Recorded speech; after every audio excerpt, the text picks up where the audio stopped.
And today I got a guest with me, a guy that's been tearing it up here in town. Really love seeing all his stuff. We've got Trey Lissimore. What's happening? What's happening, brother? How you doing? I'm doing good. Well, you told me you just got an injury. Yeah, so I'm a boxer. And you know, I stay at the gym. I was at the gym before I came here. Yeah. And nice. I got my ass beat by a 12-year-old. Oh, no. Yeah, man. I was actually training him. And he just hit me in that spot. Damn. And scratched my cornea up. So, oh my God. Yeah, I've been crying for like the past 2 hours, man. I feel you. There's nothing corny about a scratched There's cornea. about a scratched cornea, man. Yeah, so I'm not Hollywood with the sunglasses on. I'm hurt. A prescription. Yeah, if you That's see me what I'm talking crying about. during the live stream, I'm not. You know what I'm saying? It's not a mental breakdown. I'm hurt. I'm injured. But you know what? Like we said, we're gonna keep it rolling. We're gonna keep it rolling. Yeah, We're get this shit in here. Yes, sir. I feel you, but that's dope. You highlighted. So you train as a boxer and you teach boxing, and so how did you transition from that into doing stand up? What made you do that? Okay, so like people always told me that I was funny, and like I would always have like little stories when I'm like training my clients. I'm always like goofing with them and stuff like that. And I had 2 goals this year. It was to do stand up, just like make that jump. People always told me to do it. I was like, I'm gonna make that jump. It's not easy, right? It's not easy, man. Yeah, I mean, and I feel like seeing you when you kind of first started, you've definitely been the like exception to the rule as far as like first time I saw you, I was like, man, where's this guy been at? Well, now they're like, oh, you just getting going, which is awesome. But like you said, when you have a personality that has that kind of demeanor to be able to be funny and stuff, just because you have that doesn't mean it's necessarily going to translate to a set, to a routine, you know. So that's one thing. I was just, you know, it's awesome to do it, transition and stuff like that, but like hit the ground running. And then even with that, we were just talking about you're producing your first show on Monday. Yes. Where's that at? So that's gonna be an upstairs bar at 8 p.m. Okay. It's called Kickback Comedy. The whole idea of it is I got the Wu-Tang shirt on. I love hip hop. Forever. Hip hop music is so important to me, and so comedy is also important to me. You know what I'm saying? I've grew up on it, you know what I'm saying? Eddie Murphy, Pryor, like all the, you know what I'm saying, all the classics. And so I just want to ingratiate the 2 worlds, and I call it kickback comedy because, like, you know, if you think about a kickback, it's like we having fun, we chilling, we cooling out. And so that's the vibe and energy that I want to bring to it. Hell yeah, and I like it too because you're saying you're incorporating like comedy, but to me I feel like the one thing about hip hop is like I've had this conversation recently with some folks about it's definitely so all encompassing and more like a culture than just one entity of music. And so that's a cool thing. I mean, I think it kind of crosses all boundaries of people, creed, whatever. Like hip hop, if you like it, then you like it. Doesn't matter where you come from. But it's a cool concept too, because I mean, out of a lot of the shows that we have going on in town, I can't say there's anything close to that. Which is dope. So that, I mean, it highlights something we're doing comedy, but in a new way, which is cool. And you're talking about incorporating like a live performance of music in that, which is definitely fun. If I'm going to some kind of entertainment, going to a show, if I can have different things happening, it keeps my attention more. You know what I mean? It keeps me more engrossed and involved and more inclined to probably be like, yo, that show was dope. We had these comedians, we had these jokes, we had this dude come sing this song, do some tunes. And it's not necessarily like a variety show, but keeping variety keeps people's attention. Exactly. So that's dope, man. We were also talking about how I just did the show Thursday for Funny Bone for Athfest, and how producing a show is tricky, right? Man, it's some work. It's some work. That's why I'm so tired right now. It's Saturday, and I'm still like tired and worn out from doing the shows on Thursday, man. And then what's crazy is I got a dang good show here in a few hours in Winder at the Moose Lodge. I'm gonna take a pocket full of cucumbers and go meet some ladies. Damn right. And then I got to come back tonight and do the Bad Moon downtown. And I swear, if I can't find me an air conditioned suit in between these 2 things, I'm just gonna be like, I'm not gonna be too happy.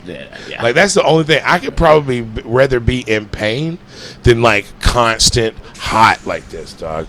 Like for real. Got in the car. I was like, I'd much rather like, I don't know. I'd much rather die in like the freezing cold than like, oh yeah, be just uncomfortably hot. Like, oh that shit, God, no. And I couldn't do it. being from Georgia and growing up in Athens, and I have been around this, but everybody's like, oh, aren't you used to it? Like, fuck no. Dude, get used to holding your hand in a fucking fire.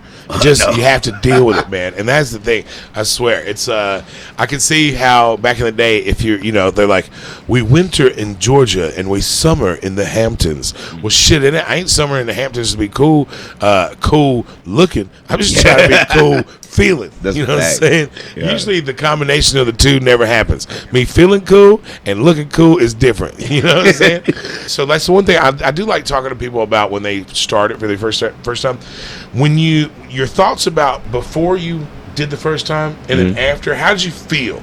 Like, was it like, oh shit, that wasn't so bad? I would say like that. This is really where boxing has helped me. It's because like I've had my nose broken. I've really been through like I've fought for many years. Yeah. And so like I guess like the nerves, like the nervousness, I was just ready for like a new challenge. I was ready for something else. And definitely was nervous. I was afraid of like, you hear all the stories like, man, people bombing and and just all the, like the worst shit sometimes. But regardless, I got up there. I did my little. I didn't do a full 5. I think I did 3 minutes. I didn't time it right. I did 3 minutes. I rushed through my joke. You know what I'm saying?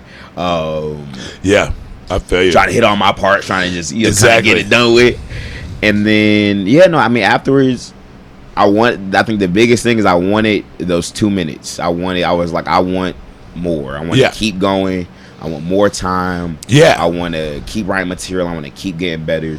Awesome. And I was like, yeah, this is my spot. This is me. This is what I've been looking for. That's dope. And like you said, so that's cool because with the boxing, like you said, it gets you in a mindset of performing. Yeah. Being ready to perform. You got to perform on command. You might have to be like, you got to be at prime shape at 7 p.m. tonight, and then the next time it's at 11. So you're used to just being versatile and ready to roll.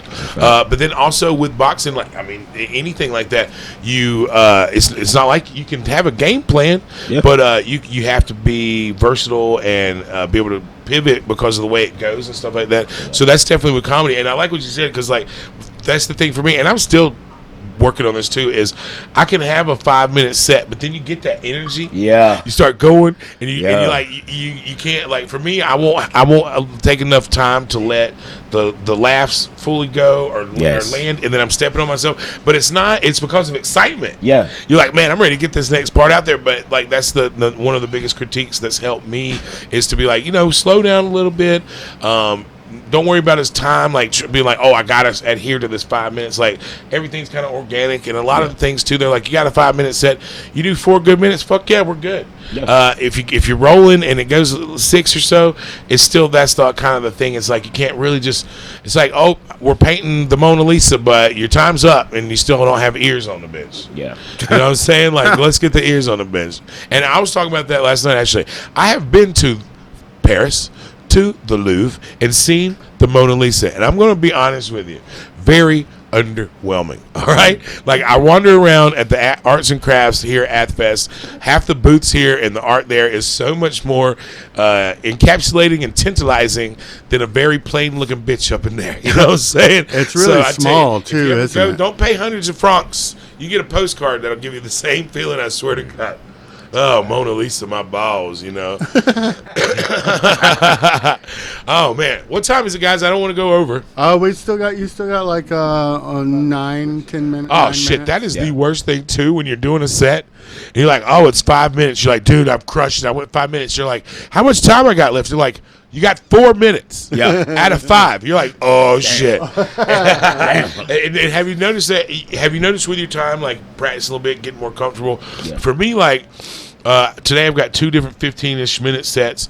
The other night I did a 5-minute, and I swear it was weird. Like, I felt like I just started talking, and they showed me the light, and I was like, "That's fucking 5 minutes." Yeah. I was like, I still got 2.5 minutes to promote my shit, and I didn't even hardly get through a joke. So that's the one thing. I think that's with practice as well. And then like I said, writing material, and having that in the pocket, it kind of makes it where you have a more confidence. Where, like I said, I don't worry about the time as much, so then it kind of cruises by, which is great.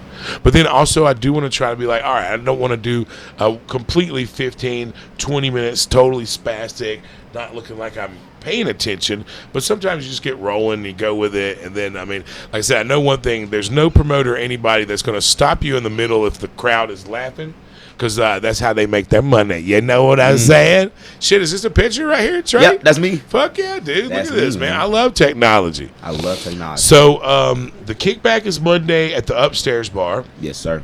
That's dope. We got... do you know of anything that your own else coming up?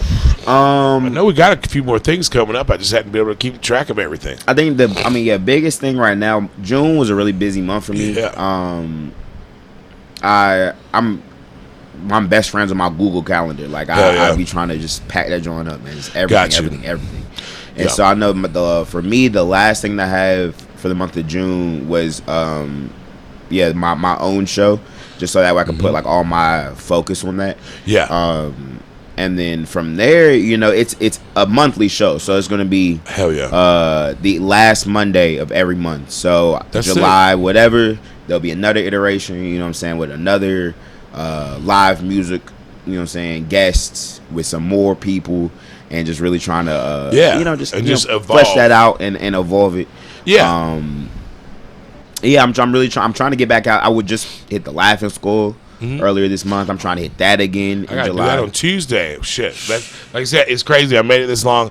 I've never had to. I keep a calendar for work shit. Never really done it for myself. But now, that's the same thing. I'm like, holy fuck! Every single day, I pull up the calendar. I'm like, oh shit, I gotta do this today. And thank God when I figured out, or like when I had it planned, I put it in that damn calendar. Because the worst thing is to do something like this, but still like miss something, not show up on time, forget about it, and I kill a lot of brain cells. You know what I'm saying? Remembering stuff is tricky sometimes, but yeah, I get it. That's cool, and I do like the fact that with your monthly is you get your first one in on Monday, then you learn, and then you, like you said, you pivot, and you adjust. Yes, exactly. And evolve. It evolves and grows. You figure out what works, things that you can add, and that's what's cool about something like that too. And then also that grows of following based on the fact that, like, hey, I missed the first one, I heard it was great, I can't wait to see the second one, or I saw the first one, it was fucking great, I'll be at all the rest. Yeah. So that's one cool thing about that. And then, like I said, what's neat is we have a lot of stuff going on, but the highlight for Thursday was like how many folks that we have, how many different various types of comedians, personalities, jokes. Nobody does most of the same thing, and then having a monthly show that's unique in its own right. That's such a dope thing. That's what I love about it. And then who's to say, like, I've learned that too. That one of the greatest things is like there's a sort of a structure to it, but then it doesn't mean that. I mean, pretty much in every facet of life, there's some kind of funny. Yeah. So then that you can incorporate that. We'd be like, we can have freaking a wrestling show up in there, and I've seen some wrestling that's funny. You know what I'm saying? I mean, even that's why part of why I love hip hop. Hip hop, is naturally based in comedy. Like Biggie Small said, he said, "Baby, you look so fine that I suck on your daddy's dick." What? Yeah, I remember that. What did you say? Yeah, like that's that's funny. You know what I mean? And then just like with like a setup punchline in rap, hip hop. I mean, that's that's a good thing you just said.